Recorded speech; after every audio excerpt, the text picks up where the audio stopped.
খেলনা নয়। তিনি মা, তিনি বোন, তিনি স্ত্রী, আর তিনি কখনো কন্যা। প্রতিটি পরিচয়ে তিনি সম্মানের পাত্র।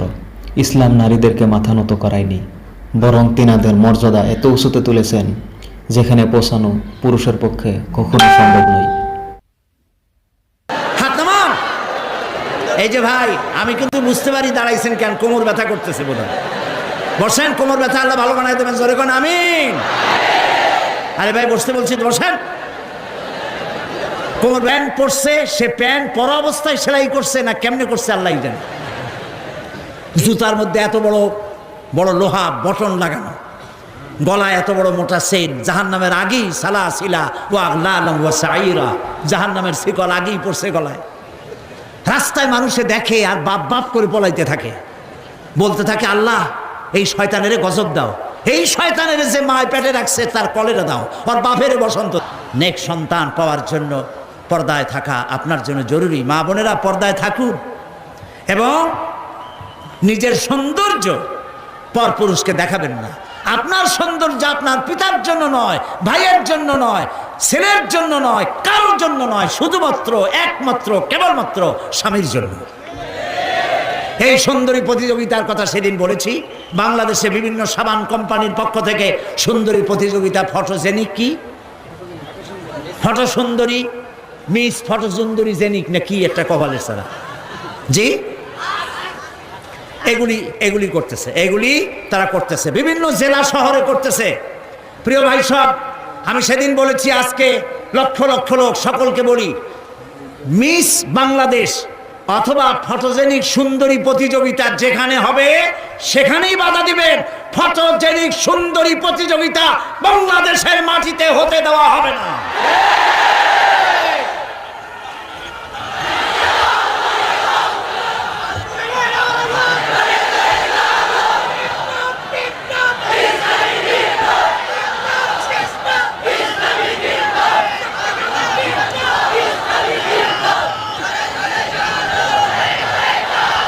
তারা একটু একটু করে আগাচ্ছে, আমরা সহ্য করি, কদ্দূর দেখাচ্ছে।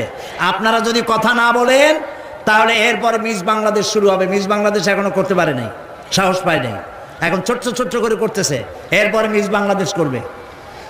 নির্লজ্জ যারা নারীর সুন্দরী প্রতিযোগিতা যারা করে, যারা বিচারক, নারীর সৌন্দর্যের, শরীরের অঙ্গ প্রত্যঙ্গের মাপ নিয়ে সৌন্দর্যের বিচার যারা করে, শয়তানের চাইতেও নিকৃষ্ট তারা, লম্পট, লজ্জা। আমাদের দেশকে কোনো অবস্থাতেই আমরা অশ্লীলতার পথে ধাবিত হতে দিতে পারি না। আমি সেদিনও বলেছি, এই রোগ তাড়াতে গিয়ে যুবকদেরকে জেনার দিকে আকৃষ্ট করা হচ্ছে। একটা সাইনবোর্ড লাগাইছে, যৌন রোগে টেনশন নাই, কি জানি লইলে, হ্যাঁ নাউজুবিল্লাহ বলেন। এটা কেমন কথা? আপনি লিখবেন এইডস রোগ হচ্ছে মরণ ব্যাধি, ধর্মীয় অনুশাসন মানলে পরে এইডস রোগ থেকে বাঁচা যায়। এটা দেখুন, যে লিখেছেন, যে ব্যক্তি লিখেছে এই স্লোগান, যার মাথায় আসছে সে নিশ্চয়ই চরিত্রবান না লম্পট। লিখেছে এই যৌন রোগে, বলেন না কি মুখস্থ, যৌন রোগে রেহাই নাই, কন্ডম লইলে টেনশন নাই, তার মানে কন্ডম নিয়ে জেনা করো। নাউজুবিল্লাহ বলে। আমি সব জায়গায় বলে এসেছি, চট্টগ্রামের পুলিশ কমিশনার, চট্টগ্রামের ডিসি, আপনারা এই সাইনবোর্ড ভাঙেন। আপনারা যদি এই সাইনবোর্ড না ভাঙেন, আমি জনগণকে বলবো, জনগণ এই এইডসের সাইনবোর্ডকে ভেঙে গুড়িয়ে দাও।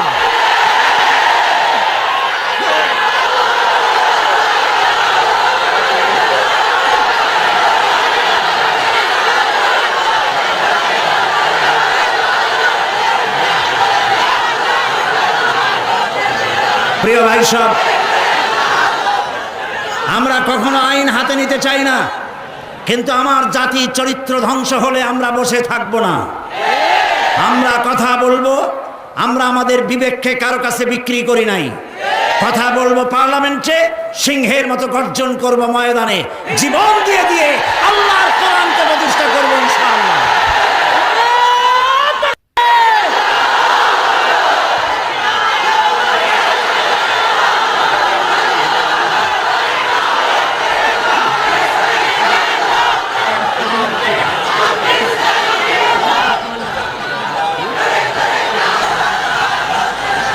প্রিয় ভাই সব, আমরা কখনো আইন হাতে নিতে চাই না, কিন্তু আমার জাতির চরিত্র ধ্বংস হলে আমরা বসে থাকবো না। আমরা কথা বলবো, আমরা আমাদের বিবেককে কারো কাছে বিক্রি করি নাই।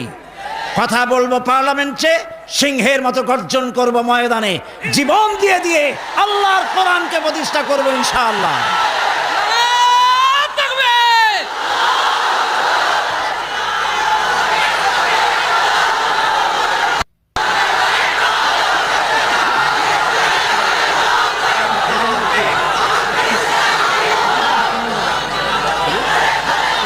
প্রিয় ভাই সব, বসুন। সুতরাং নারীকে পর্দায় থাকতে হবে এবং এই পর্দার আচরণ করতে হবে। মহিলাদের কর্মসংস্থানের বিষয়টাও ইসলাম পরিষ্কার বলে দিয়েছে। মেয়েরা কাজ করতে পারবে, কোনো অসুবিধা নাই, চাকরি করবে, লেখাপড়া করবে। নবী করিম সাল্লাল্লাহু আলাইহি ওয়াসাল্লামের স্ত্রী আমাদের মা হযরত আয়েশা রাদিয়াল্লাহু তাআলা আনহা হাজার হাজার সাহাবীদের উস্তাদ ছিলেন। হাদিস শিখিয়েছেন, ফিকহ শিখিয়েছেন, সুবহানাল্লাহ বলো, কোরআন শিখিয়েছেন। যুদ্ধের ময়দানে প্রধান সেনাপতিত্বের দায়িত্ব পালন করেছেন পর্দার ভেতরে থেকেই। সুতরাং আমাদের মাতৃজাতি, আমাদের নারী সমাজ লেখাপড়া করতে পারবেন, চাকরি করতে পারবেন, সব পারবেন, তবে একটি কাজ হলে তাদের চাকরিগুলি নিরাপদ হয়। সে কাজ হচ্ছে দেশের সবগুলি, আমি প্রস্তাব করেছিলাম, প্রস্তাবটা এখনো গৃহীত হয়নি। আমি বলেছি মহিলাদের জন্য আলাদা মেডিকেল কলেজ করার জন্য, কারণ মহিলা মেডিকেল কলেজ হলে পরে আমাদের দেশে যত পুরুষ ডাক্তার আছে সেই পরিমাণ মহিলা ডাক্তার নাই। মহিলাদের এমন অনেক রোগ হয় যা স্বামীর কাছে বলতেও তারা লজ্জা করে। ডাক্তার তো ভালো, এই জন্য মহিলা ডাক্তার বেশি প্রয়োজন। আর এজন্য বহু মেধা শক্তি সম্পন্ন মেয়েরা কো-এডুকেশন বলে মেডিকেল কলেজগুলিতে ভর্তি হতে চায় না। মহিলা মেডিকেল কলেজ হলে তারা স্বাচ্ছন্দ্য ফিল করে। আমি প্রস্তাব দিয়ে রেখেছি, আপনারা দোয়া করুন যেন সেটা হয়। এখন সমস্ত গার্মেন্টস ফ্যাক্টরি, সমস্ত প্রাইমারি স্কুল এবং হসপিটালের মহিলা হসপিটাল, মহিলা ক্লিনিক ইত্যাদি, এগুলি যদি মহিলাদের দায়িত্বে দিয়ে দেওয়া হয় তাহলে মহিলারা নিরাপদে চাকরি করতে পারেন। বিশেষ করে সমস্ত প্রাইমারি স্কুলগুলি মাস্টার, পুরুষ মাস্টারদেরকে অন্যত্র কাজ দিয়া সমস্ত প্রাইমারি স্কুলগুলি যদি মহিলাদের হাতে ছেড়ে দেওয়া হয়, মহিলা শিক্ষয়িত্রীদের কাছে, তাহলে ছেলেরাও মায়ের মতো আদর পায়া শিখবে, আর মায়েরাও নিরাপদে সতীত্ব সম্ভ্রম বজায় রেখে তারা চাকরি করতে পারবে। এরকম একটি চিন্তা চলছে, আপনারা দোয়া করেন যেন আল্লাহ তাআলা এ ব্যবস্থা করে দেন। প্রিয় ভাই সব, আরেকটি কথা, এখানে একটি মসজিদ আছে কোথাও, কাদিয়ানীদের একটা মসজিদ। কোন জায়গায় নাম বলেন? আহমদিয়া চকবাজার। এইখানে একটা মসজিদ আছে কাদিয়ানীদের, বাইতুল বাসেত মসজিদটার নাম। মুসলমানেরা জানে না বলে সেখানে নামাজ পড়তে যায়। মনে রাখবেন, কাদিয়ানীরা যে মসজিদ বানায় ওইটা মসজিদ না, এটা উপাসনালয়। কাদিয়ানীদের মসজিদে মুসলমানদের নামাজ হবে না, হবে না, হবে না। কারণ গোলাম মোহাম্মদ কাদিয়ানী কাফের, আর তাকে যারা নবী মানে তারাও কাফের। তাদের সাথে মুসলমানদের না না না, থামেন, এই যে বসেন। আমি কিন্তু এই গরম স্লোগান পছন্দ করি না। কি জ্বালায় পোড়াই দেবেন আপনি? জ্বালানো পোড়ানোর মধ্যে আমরা নাই। আমরা আছি, হক কথা বলি। তাদের অধিকার আছে দেশে থাকার, যেমন হিন্দু, খ্রিস্টান, বৌদ্ধ সকল জাতি যেমন এখানে সাম্প্রদায়িক সম্প্রীতি নিয়ে আছে, কাদিয়ানীরাও সেভাবে থাকবে। তবে তারা থাকবে অমুসলিম হিসাবে, মুসলমান হিসাবে অবশ্যই নয়। তাদের উপাসনার গায়ে কেউ হাত দেবে না, মনে থাকবে এই কথা। আমাদেরকে কোরআনে নিষেধ করা হয়েছে কারো মন্দির ভাঙবে না, কারো গুরুদুয়ারা, কারো গির্জা, কারো চার্চ, কারো প্যাগোডায় হাত দিবে না, ভাঙবে না, এবং কারো দেবতাকে গালি দিবে না, আমার আল্লাহ বলেছেন। মনে থাকবে এই কথা। সুতরাং তাদের উপাসনালয় হাত দেওয়া যাবে না, যেমনি বানাইছে তেমনি থাকুক, তারা নামাজ পড়বে। আমি আমার জনগণকে সতর্ক করছি, ওদের মসজিদ মসজিদ নয়, উপাসনালয়। ওটাকে মসজিদ বলা জায়েজ নাই, এটা উপাসনালয়। কোন মুসলমানের নামাজ এখানে হবে না, মনে থাকবে। মাথা গরম করবেন না কখনো, ইসলাম এই মাথা গরমে পছন্দ করে না। আস্তে আস্তে কোনো জায়গায় নিজেরা বসে বসে বোমা বানাইয়া তারপর আন্দাজে যাই এক এক জায়গায় হামলা করবেন, ইসলাম এটা মানে না, ইসলাম এটা বলে না। আপনি মাথা ঠান্ডা করবেন এবং আইন শৃঙ্খলা মেনে কাজ করবেন। নিজের ইচ্ছা মতো গোপন হামলা করা, গোপনে অস্ত্র তৈরি করা ইসলামের কোনো অনুমোদন নাই। এই জন্য আজকেও বলি, বাংলাদেশে হরকতুল জিহাদ, জামাতুল মুজাহিদিন সাহায্য করেন, আর কি হিজবুত তাওহীদ, হিজবুত তাহরীর, জুমরাতুল মাসাকিন, এই জাতীয় যতগুলি নতুন নতুন সংগঠন হয়েছে, এদেশের মুসলমানদের সাথে কোনো সম্পর্ক নাই। এগুলারে যেখানে পাবেন সেখান থেকে ধরে পুলিশে ধরিয়ে দিবেন। এরা বাংলাদেশের দুশ্মন, এরা মুসলমানদের দুশ্মন। আমার দেশের সাম্প্রদায়িক সম্প্রীতি বিনষ্ট করে এবং বোমাবাজি করে এই দেশকে বদনাম করে আমেরিকাকে তারা দাওয়াত করতে চায়, তারা বুশকে দাওয়াত করতে চায়। কাজী হিজবুত তাহরীর, হিজবুত তাওহীদ, হরকতুল জিহাদ, জামাতুল মুজাহিদিন মুসলমানদের সাথে কোনো সম্পর্ক নাই। যেখানে পাও সেখানে ধরো, গরুর দড়ি দিয়া বান্ধিয়া পুলিশে হ্যান্ডওভার করো, মনে থাকবে। আল্লাহ মনে রাখার তৌফিক দিন। প্রিয় ভাই সব, আমাদের এই স্বাধীন সার্বভৌম বাংলাদেশ, আল্লাহ তাআলা যেন দয়া করে এই দেশকে কোরআনের প্রতিষ্ঠার জন্য আল্লাহ যেন হামওয়ার করে দেন, বলেন আমিন। এত মুসলমান কোরআনের কথা শুনতে যে দেশে আসে, সেই দেশে ইসলাম কায়েম হতে দেরি হয়, বড় আফসোস লাগে, কষ্ট হয়। আসুন আমরা সবাই মিলে কোরআনের রাজ কায়েমের আন্দোলনে শরীক হয়ে যাই। আন্দোলন করবেন না, আপনার কোনো দাম নাই। হতে পারেন আপনি বড় মুহাদ্দিস, হতে পারেন আপনি বিশাল চিন্তাবিদ, কিন্তু আন্দোলনের সাথে নাই, আপনার দাম নাই। একটা হাতি, একটা পাগলা হাতি যদি চন্দনপুরা অথবা এদিকে কি পুরা আছে, আরে কও না কেন কথা, এই যে আশেপাশে কত পুরা আছে, একদিক দিয়ে সে ঢুকলো, একটা হাতি যদি ঢোকে তাহলে বাড়িঘর ভাঙ্গা মিসমার করে দিতে পারে না? কিন্তু হাতি যতই পাগলা হোক, যতই বন্য হোক, যতই শক্তিশালী হোক, একটা রেজিমেন্টের সামনে একটা হাতি কিচ্ছু না। আন্দোলন হচ্ছে রেজিমেন্ট, আন্দোলনে শরীক হও। কোরআন প্রতিষ্ঠা করতে যারা জীবন বাজি রেখে সামনে চলে এসেছে, সেই লাইনে সামিল হয়ে যাও। প্রিয় ভাই সব, আজকে আর আমি কথা বাড়াবো না, কারণ অনেক দূর যেতে হবে। বাংলাদেশের বিভিন্ন জেলা থেকে লোকেরা এসেছেন, আমি 10টার মধ্যেই শেষ করতে চাই। সেই জন্য দাঁড়ানো ভাইয়ের এবার বসেন, কাঙ্ক্ষিত মোনাজাতের দিকে এগিয়ে যাচ্ছি। দোয়া কবুল হবে ইনশাআল্লাহ, বলি ইনশাআল্লাহ। এত লক্ষ লক্ষ লোকের চোখের পানি এবং তাদের আকুতি আল্লাহ ফেরত দিবেন না ইনশাআল্লাহ, বলি ইনশাআল্লাহ। আজকে কয়জন? আজকে 13 জন ইসলাম কবুল করার জন্য চলে এসেছেন। বলো লা ইলাহা ইল্লাল্লাহু মুহাম্মাদুর রাসূলুল্লাহ। আল্লাহ ছাড়া কোনো ইলাহ নাই, মাবুদ নাই, উপাস্য নাই। মুহাম্মদ সাল্লাল্লাহু আলাইহি ওয়াসাল্লাম আল্লাহর প্রেরিত রাসূল। আশহাদু আন লা ইলাহা, একটু জোরে বলো, লা ইলাহা ইল্লাল্লাহু ওয়াহদাহু লা শারীকা লাহু ওয়া আশহাদু আন্না মুহাম্মাদান আবদুহু ওয়া রাসূলুহু। আমি সাক্ষ্য দিচ্ছি আল্লাহ ছাড়া কোনো ইলাহ নাই, মাবুদ নাই, উপাস্য নাই। তিনি এক, তিনি একক, তার কোনো অংশীদার নাই। আমি সাক্ষ্য দিচ্ছি মুহাম্মদ সাল্লাল্লাহু আলাইহি ওয়াসাল্লাম আল্লাহর বান্দা এবং তার প্রেরিত রাসূল। তোমরা সবাই এদিকে ফিরে বলো আসসালামু আলাইকুম।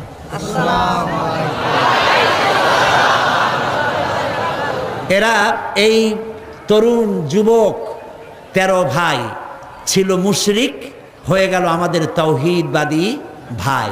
আমাদের কি হইল? সবাই বলেন আলহামদুলিল্লাহ। মহিলারা ভেতরে কালেমা উচ্চারণ করেছেন, আর আমি এই বিশাল লক্ষ লক্ষ জনতার পক্ষ থেকে এই 13 মর্দ মোমেন যারা এখন আমাদের তাওহীদবাদী ইসলামী ভাই, আমি তাদেরকে বুকে আলিঙ্গন করে নিচ্ছি।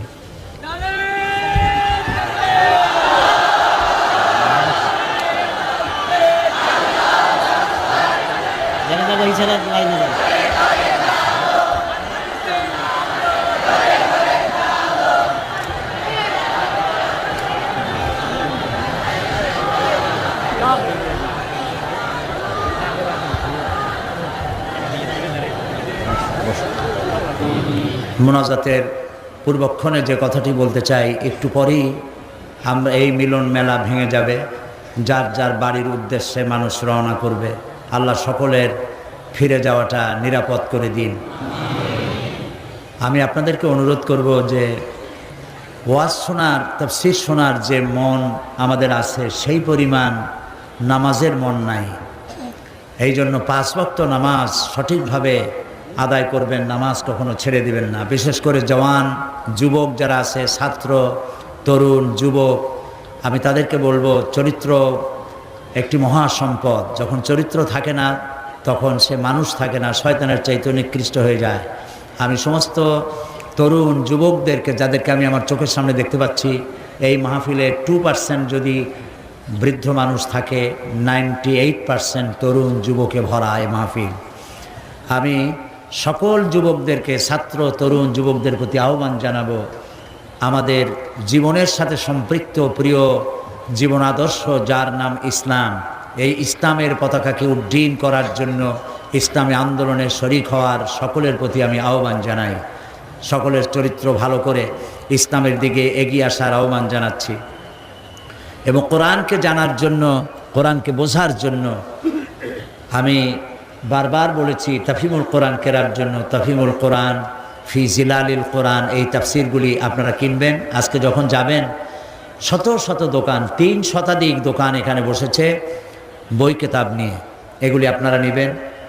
আর এইখানে যে আমি তাফসির করেছিলাম 25 বছর হলো, এর মধ্যে একবার তাফসির করেছিলাম সূরা আসরের উপরে। হযরত ইমাম শাফি রহমতুল্লাহ আলাইহি বলেছেন, সূরা আসর যদি কেউ বোঝে আর আমল করে, তাহলে জান্নাতে যাওয়ার জন্য এই ছোট্ট সূরাটি যথেষ্ট হয়ে যায়। সুবহানাল্লাহ। 5 দিন আলোচনা করেছি একটি সূরার, ছোট্ট সূরাটি, তাও শেষ করতে পারি নাই। সেটি গ্রন্থবদ্ধ আকারে এসেছে, নাম রেখেছে তাফসিরে সাঈদী সূরা আসর। সমস্ত দোকানগুলিতে পাওয়া যাবে, আপনারা নিয়ে যাবেন এই তাফসিরটি, তাফসিরে সাঈদী সূরা আসর। আর সর্বশেষ আমি আজও বলি যে আমি মোমেন ব্যক্তি তো সেই যে নিজের জন্য যা পছন্দ করে অন্যের জন্য তাই পছন্দ করে। সুতরাং আমি জামাত ইসলামী করি, এবং কেন করি এই প্রশ্ন বহু জায়গায় আছে যে পীর মুরিদি ছাড়িয়ে দিয়ে এটা করলাম কেন। আমি সেই জবাব লিখিত আকারে দিয়েছি, আমি কেন জামাত ইসলামী করি। এটা আমার লেখা একটা বই। এই বইয়ের ভিতরে আমি দেখিয়েছি যে খেলাফত এবং মুলুকিয়াতের ব্যাপারে, সাহাবীদের ব্যাপারে, নবীদের ব্যাপারে, ইসমতে আম্বিয়ার ব্যাপারে যে সমস্ত কথা আমাদের বিরুদ্ধে বলা হয়, সেই কথাগুলি যে যৌক্তিক নয়, এই কথাগুলি এর মধ্যে এসছে।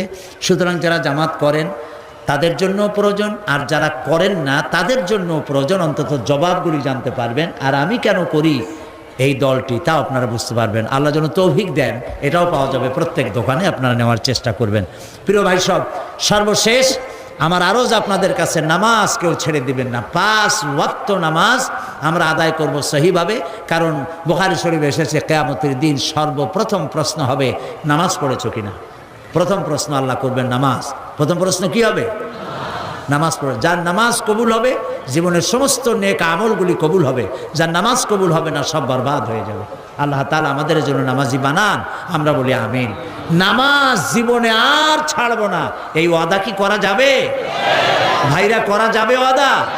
দুটি হাত উঁচু করেন, বলেন ইয়া আল্লাহ, তোমার পবিত্র নামে তোমাকে সাক্ষী করে ওয়াদা করছি, শপথ করছি, আল্লাহ তাআলা যতদিন পর্যন্ত মালাকুল মউত আমার মাথার কাছে না আসতেছে ততদিন পর্যন্ত ফরজ নামাজ, ফরজ রোজা আর ছেড়ে দেব না, আর ছেড়ে দেব না, আর ছেড়ে দেব না। আল্লাহ তাআলা আমার আজকের এই ওয়াদা আমার মৃত্যু পর্যন্ত কবুল করে নাও, আমিন ইয়া রাব্বাল আলামিন। আমরা আল্লাহ তাআলাকে একটু স্মরণ করে নেই, আমার সাথে আপনারা পড়েন সুবহানাল্লাহ আলহামদুলিল্লাহ লা ইলাহা ইল্লাল্লাহ সুবহানাল্লাহ আলহামদুলিল্লাহ লা ইলাহা ইল্লাল্লাহ সুবহানাল্লাহ আলহামদুলিল্লাহ লা ইলাহা ইল্লাল্লাহ সুবহানাল্লাহ আলহামদুলিল্লাহ লা ইলাহা ইল্লাল্লাহ সুবহানাল্লাহ আলহামদুলিল্লাহ লা ইলাহা ইল্লাল্লাহ ইয়া আল্লাহ ইয়া রহমান ইয়া রহিম ইয়া হাইয়ু ইয়া কাইয়ুম। সবাই পড়েন ইয়া আল্লাহ ইয়া রহমান ইয়া রহিম ইয়া হাইয়ু ইয়া কাইয়ুম। ইয়া আল্লাহ ইয়া রহমান ইয়া রহিম ইয়া হাইয়ু ইয়া কাইয়ুম। ইয়া আল্লাহ ইয়া রহমান ইয়া রহিম ইয়া হাইয়ু ইয়া কাইয়ুম। আল্লাহুম্মা আমিন। ربنا ظلمنا أنفسنا وإن لم تغفر لنا وترحمنا لنكونن من الخاسرين। সবাই পড়েন আমার সাথে ربنا ظلمنا أنفسنا وإن لم تغفر لنا وترحمنا لنكونن من الخاسرين سبحانك اللهم وبحمدك نستغفرك ونتوب إليك سبحانك اللهم وبحمدك نستغفرك ونتوب إليك।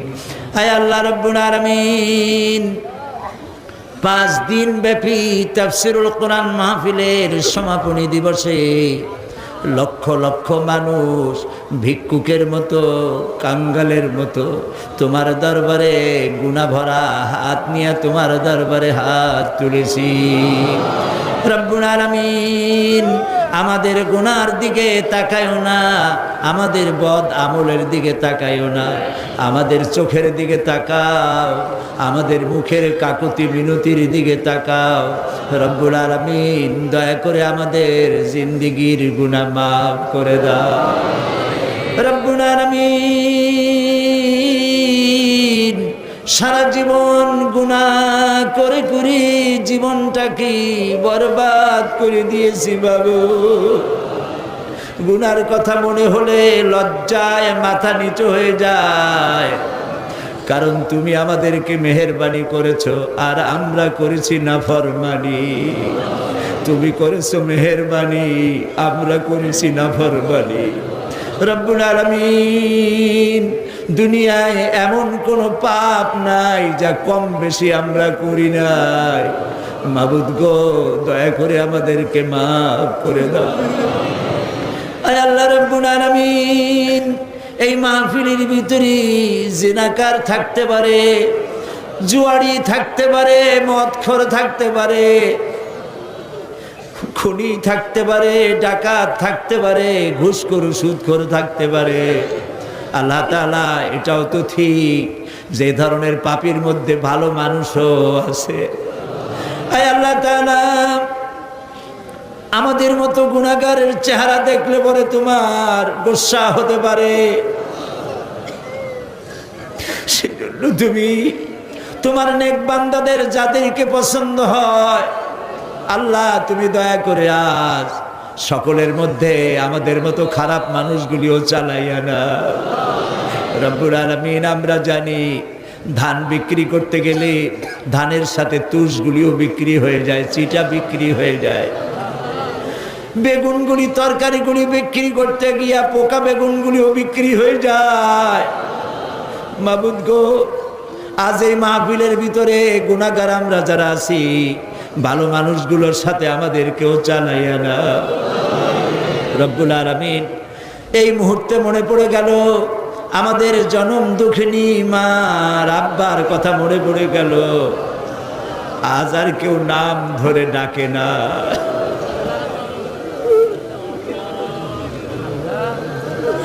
বাপজান যারা মারা গেল, বাবু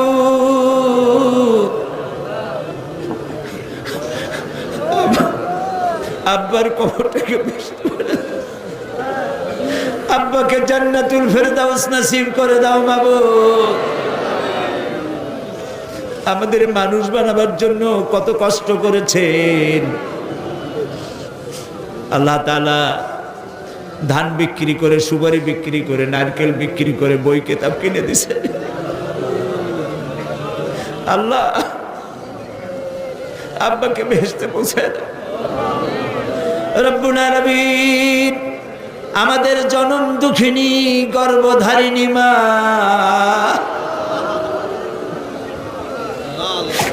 একটা অক্ষর মা, সারা দুনিয়ার বধূ ঢুকাই দিছো বাবু তুমি।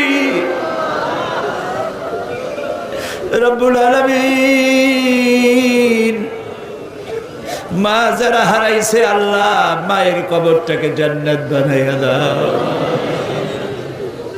আল্লাহ গো, মা আমাদের যাদের বেঁচে আছে সুস্থ রাখো, ভালো রাখো, খিদমত করার তৌফিক দাও। আল্লাহ, কোরআন হাদিসে যা পড়ছি সেই অনুপাতে মা বাবার খিদমত করতে পারি নাই, মাফ করে দিও আমাদেরকে বাবু। আল্লাহ, আমাদের মা বাবা যাদের বেঁচে আছে পরনির্ভর যেন হয় না, সুস্থ থাকতে ইমানের সাথে নিয়ে নিও বাবু। রব্বুল আলামিন, আমাদের দাদা দাদি, নানা নানি, শ্বশুর শাশুড়ি, আত্মীয় স্বজন যারা দুনিয়া থেকে বিদায় হয়ে গেছে মাবুদ, তুমি যদি শাস্তি দাও কেউ ঠেকাইতে পারবে না। আর তুমি যদি রহম করো কৈফিয়ত কারো কাছে দেওয়া লাগবে না। আল্লাহ, তুমি তাদেরকে মাফ করে দাও। রব্বুল আলামিন, আজকে দোয়া করি, আমরা যখন স্বাধীন বাংলাদেশের বুকে লক্ষ লক্ষ মানুষ একত্রিত হয়ে তোমার কাছে দোয়া করতেছি মাবুদ, এই সময় ইরাকের মুসলমানেরা খাবার পায় না, থাকতেও পারে না। ও আল্লাহ,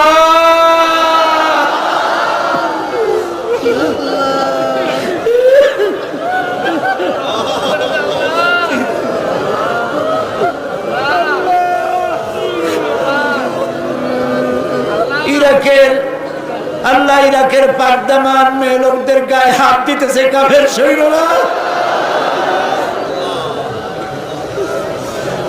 আল্লাহ, আমরা গুনাহ করছি ঠিক, তাই বলে তুমি কাফের দিয়ে মারবা আমাদের। আল্লাহ,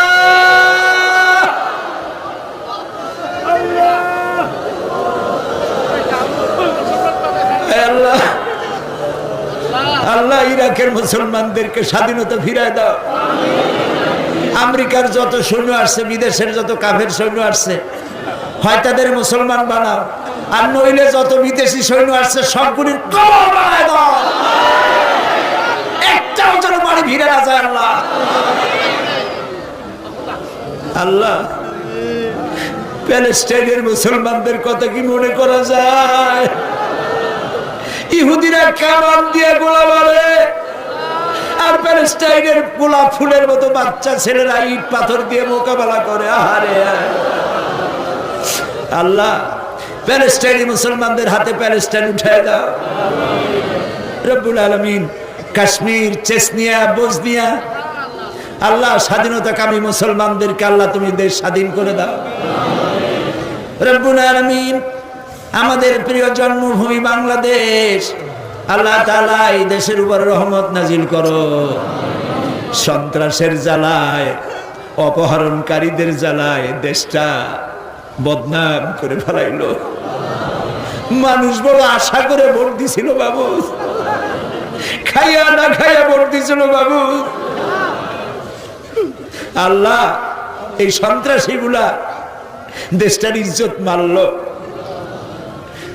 যাদেরকে হাইজ্যাক করে নিয়ে গেছে, কিডন্যাপ করে নিয়ে গেছে, তার বউর অবস্থা কি, তার ছেলে মেয়ের অবস্থা কি বাবু? প্রায় দেখা যায় কাগজের সমানে মানুষ মারতেছে। আল্লাহ এই সন্ত্রাসী জানোয়ার গুলারে তুমি হেদায়েত করে দাও। এই সন্ত্রাসী খুনি পশু গুলারে আল্লাহ তুমি হেদায়েত করে দাও। যদি ওদের কপালে হেদায়েত না থাকে, নমরুদ, হামান, সাদ্দাদের মতো কলেরা দিয়া, গজব দিয়া বিদায় করে দাও আল্লাহ তাআলা। আল্লাহ শয়তানগুলোর উপরে গজব নাজিল করো। আল্লাহ আমাদের দেশের আলেম এই ওলামারা গত 5 বছর খুব মার খাইছে, মাদ্রাসাগুলি বন্ধ করে দিছে, আবার তারা পায় তারা করতেছে বাবু। আলেমদের কপাল খারাপ বাড়ে বাবু। কোরআনের এই কথাগুলি বলার অবস্থা কিয়ামত পর্যন্ত তুমি জানি রাখো বাংলাদেশে। আল্লাহ তাআলা তুমি আমাদের মুখের দিকে তাকায় দেখো তো, আমাদের ঈমান তুমি এখন আরশে আজিম থেকে আমাদেরকে দেখতেছো, আমরা কোথায় বসে আছি। মাবুদ তোমার আরশে আজিম থেকে একটু দেখো তো, বান্দারা আসামির মতো বসছে মাথা নিচু করে। রাস্তায় মানুষ, বাড়িতে মানুষ, গাছে মানুষ, মানুষ আর মানুষ কান্দে। রবের কাছে কাঁদতেছে, মালিকের কাছে কাঁদতেছে। খাজা বাবার কাছে কান্দি না, দুনিয়ার কোন খাজা বাবায় কান্দি না, মন্ত্রীর কাছে কান্দি না, আকাশ আর জমিনের মালিকের কাছে কান্দিছি। মাবুদ আমাদের দোয়া কবুল করো। রব্বুল আলামিন 3000 বছর বসে জাহান্নামের আগুন তুমি উত্তপ্ত করেছো। রক্ত মাংসের শরীর নিয়ে আমরা জাহান্নামের আগুনে জ্বলতে পারবো না। আল্লাহ জাহান্নামের আগুন আমাদের জন্য হারাম বানায় দাও। প্রিয় ভাই সব মাথা নিচু করেন, চক্ষু বন্ধ করেন। যার যা বলার আছে কান দেন আর বলেন, যার যার নিজের কথা বলেন, দোয়া কবুল হবেই ইনশাআল্লাহ, হবেই ইনশাআল্লাহ। যার যার কথা নিজেরা বলেন আল্লাহর কাছে। আল্লাহ সাইদি সাহেবের হায়াত আমিন, আমিন। আল্লাহ সাইদি সাহেবের হায়াত আমিন। আল্লাহ তাকে সুস্থ করে দাও আমিন। আল্লাহ তার যত রকমের অসুবিধা আছে আল্লাহ তুমি সব অসুবিধা দূর করো আমিন। সমস্ত রোগ থেকে তাকে শাফা দাও আমিন। আল্লাহ তাআলা অনেক কিছু চাইতে পারলাম না, আমরা তো বোকা, চাইতেও জানি না। আল্লাহ তোমার নবীরা যা যা চাইছেন তোমার কাছে আমাদের সেইগুলো দিয়ে দাও। আর তোমার নবীরা যা যা থেকে বিরত থাকছেন, পানা চাইছেন, আমরাও সেই সব বিষয় পানা চাই। সোজা কথা। আল্লাহ তাআলা তোমার নবীরা যা যা চেয়েছেন আমাদের সব দিয়ে দিবা। আল্লাহ তাআলা আমাদের যাদের যে অভাব আছে অভাব দূর করে দাও। আল্লাহ তাআলা যারা ঋণগ্রস্ত ঋণ পরিশোধ করার তৌফিক দান করে দাও। ব্যবসা বাণিজ্য বরকত দাও। আল্লাহ আমার এই দেশটা খুব গরিব দেশ বাবু। আল্লাহ তাআলা এই গরিব দেশটির সমস্ত নদী, খাল, বিল, সমুদ্র ভরা মাছ দাও, জমিন ভরা ফসল দাও, গাছ ভরা ফল দাও, মানুষের কলিজা ভরা ঈমান দাও। আল্লাহ তাআলা ঈমান দিয়ে আমাদের কলিজা ভরে দাও। আল্লাহ আমাদের যুবক সম্পদ, যুবকরা আমাদের সম্পদ, ছাত্র যুবক সকলকে দিনদার, ঈমানদার, পরেজগার বানায় দাও। আল্লাহ বাংলাদেশটাকে যারা শয়তান বানাতে চায়, বাংলাদেশটাকে যারা খারাপ বানাইতে চায়, ধর্মনিরপেক্ষ বানাইতে চায়, তাদের হাত থেকে বাংলাদেশ আল্লাহ তুমি রক্ষা করো। আল্লাহ তোমার এই কোরআন, এই কোরআনের আইন আমরা দেখতে চাই। আমাদের জীবনের বিনিময়ে, রক্তের বিনিময়ে বাংলাদেশের কোরআনের আইন আল্লাহ তুমি দয়া করে চালু করে দাও। প্রিয় ভাই সব আরেকটা দোয়া চাই আর শেষ করি। আমি আপনাদের এক নগণ্য গোলাম, হয়তো একদিন শোনা যাবে সাইদি নাই। আমি তো দীর্ঘদিনের জন্য আসি নাই, একদিন আমাকে যেতেই হবে। আমি দোয়া করি এই মাহফিল যেন কিয়ামত পর্যন্ত থাকে। আর যেদিন আপনাদের কানে এই ধরনের শব্দ আসবে যে সাইদি নাই, আপনারা শুধু আমার জন্য আল্লাহর কাছে দোয়া করবেন, আল্লাহর জন্য কিয়ামতে শুধু যদি বলেন আমাকে তোরে মাফ করে দিলাম, এর থেকে আমি কিচ্ছু চাই না। আর একটা দোয়া চাই, আমার বিরুদ্ধে একটা মিথ্যা মামলা দায়ের আছে সুপ্রিম কোর্টে। আজকে সকল সুপ্রিম কোর্ট সকল বিচারপতির মহাবিচারপতির কাছে হাত তুলেছে, মাহবুব একটা মুশরিকের সামনে তোমার গোলামকে আল্লাহ লজ্জিত করো না বাবু।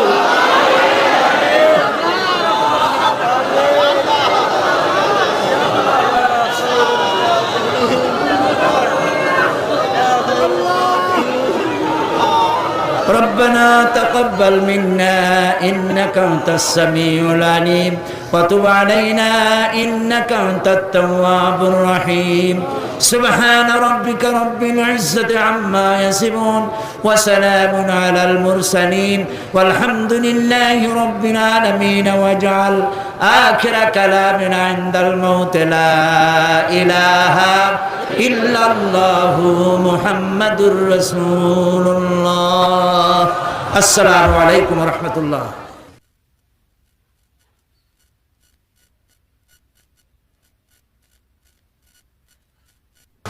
কোরআনে কারীমের অন্যান্য বৈশিষ্ট্যের ভেতরে আরেকটি বৈশিষ্ট্য হচ্ছে যে এ কোরআনে কারীম একমাত্র কিতাব যেই কিতাবের ভেতরে রয়েছে কোরআনের অনুসারী তাদের নাম এবং কোরআনের অনুসারী তাদের ধর্মের নাম গ্রন্থের ভেতরে আছে, যা অন্য কোনো কিতাবের মধ্যে নাই। সেটা হচ্ছে আমরা যে মুসলমান তা কোথায় পেলাম? আমরা যে মুসলমান এই পরিচিতি কোথায় পেলাম?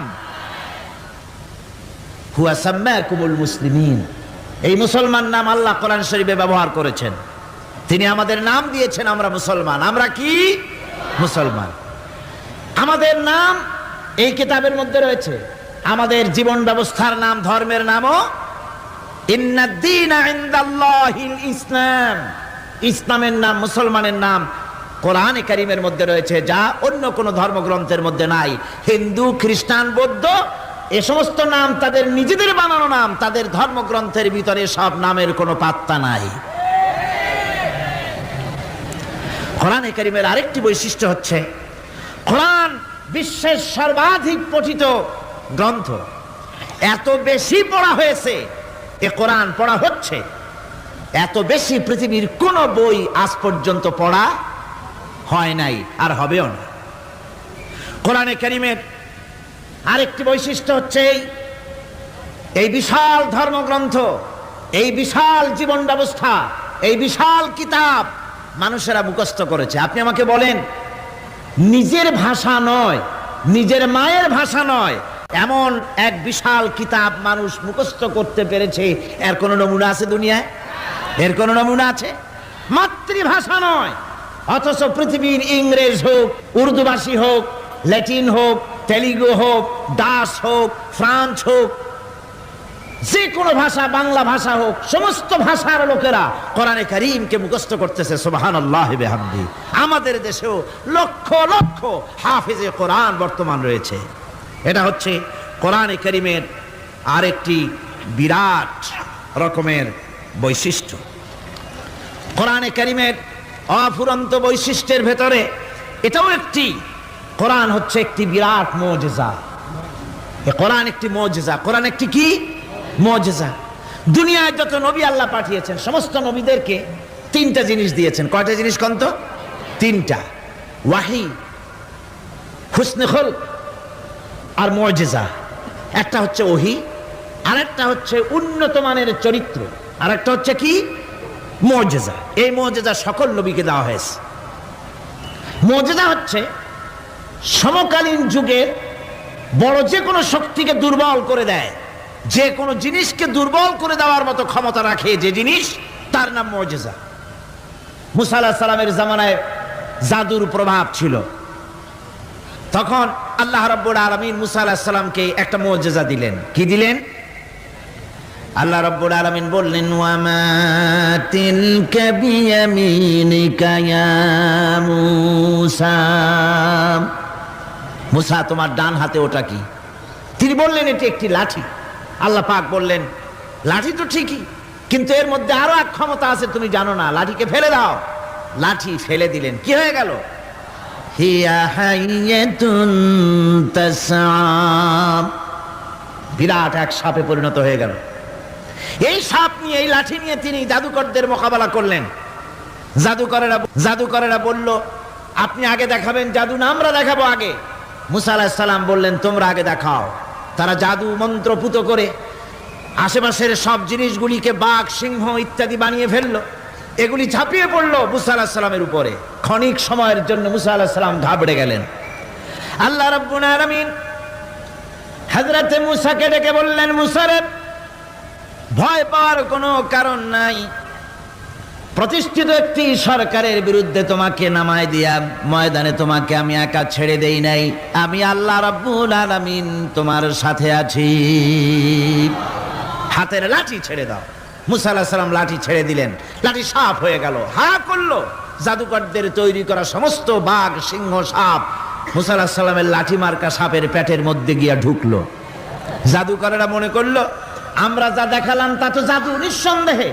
মুসা আলাইহিস সালাম যা দেখালেন তা নিঃসন্দেহে জাদু নয়, কারণ জাদু তো খেয়ে ফেলে দিয়েছে। কাজী জাদু যে জিনিসে খায় সেটা তো জাদু না, সেটা জাদুর বাবা অথবা দাদা। এটা ছিল মুসা আলাইহিস সালামের মুজিজা। হযরত দাউদ আলাইহিস সালামের মুজিজা ছিল, আল্লাহ রাব্বুল আলামিন তাকে মুজিজা দিয়েছিলেন, গলার সুন্দর আওয়াজ দিয়েছিলেন। তিনি যখন জাব্বুর শরীফ তেলাওয়াত করতেন, উড়ন্ত পাখিরা ওড়া বন্ধ করে চতুর্দিকে বসে আল্লাহর কালাম শুনত। তিনি লোহা দিয়ে অস্ত্র তৈরি করতেন। অস্ত্র বানাবার সময় আগুন দিয়ে লোহা পোড়ায় অস্ত্র বানাতে হয়। দাউদ আলাইহিস সালামের তার প্রয়োজন ছিল না। তিনি যখন লোহা হাতির ভিতরে নিয়ে চাপ দিতেন, লোহা পানি হয়ে আঙ্গুলের ফাঁক দিয়া গলে পড়ে যেত। এটা ছিল তার মুজিজা। হযরত সুলাইমান, আল্লাহ রাব্বুল আলামিন তাকে মুজিজা দান করলেন। কোরআনে কারীমের ভিতরে রব্বুল আলামিন বলেন, হযরত সুলাইমান আলাইহিস সালাম সকাল বেলায় বিনা মেশিনে, বিনা ইঞ্জিনে তক্তার উপরে বসে যেতেন। তক্তা 1 মাসের পথ অতিক্রম করত। আবার সন্ধ্যা বেলায় বসতেন, এই তক্তা আর 1 মাসের পথ অতিক্রম করে যেত।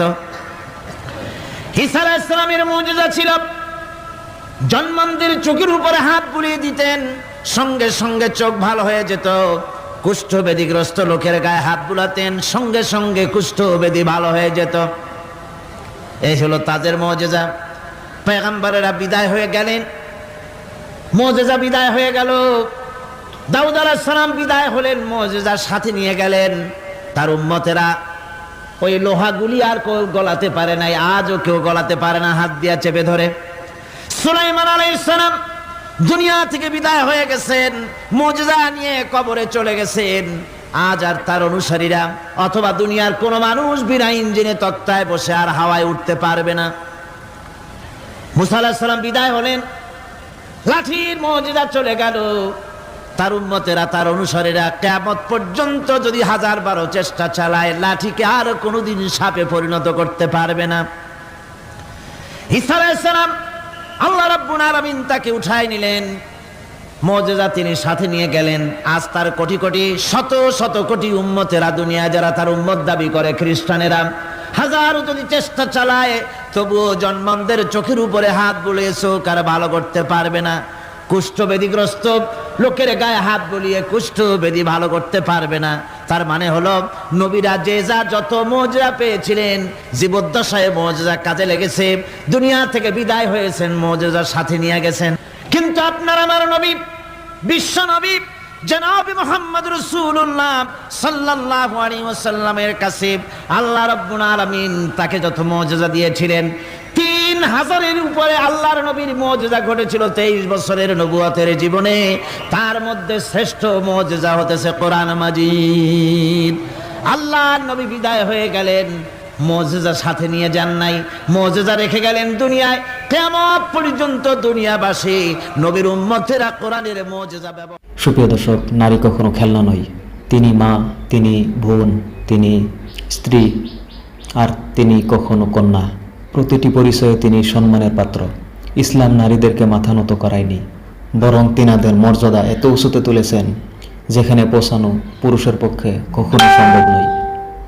তাই আসুন নারীর প্রতি সম্মানকে কেবল মুখের কথা নয়, জীবনের বাস্তবতায় পরিণত করি। কারণ যে সমাজ নারীদের মর্যাদা দেয়, সেই সমাজের উপর আল্লাহর রহমত নাজিল হয়। সুপ্রিয় দর্শক, আপনারা দেখছেন আমাদের চ্যানেল জান্নাতের পথ। আমরা ছড়িয়ে দিচ্ছি ইসলামের লুকিয়ে থাকা সৌন্দর্য, জ্ঞানের আলো আর হৃদয় জাগানো বার্তা। ভিডিওটি ভালো লাগলে লাইক দিন, শেয়ার করুন এবং সাবস্ক্রাইব করে আমাদের পাশেই থাকুন। আসসালামু আলাইকুম ওয়া রাহমাতুল্লাহ।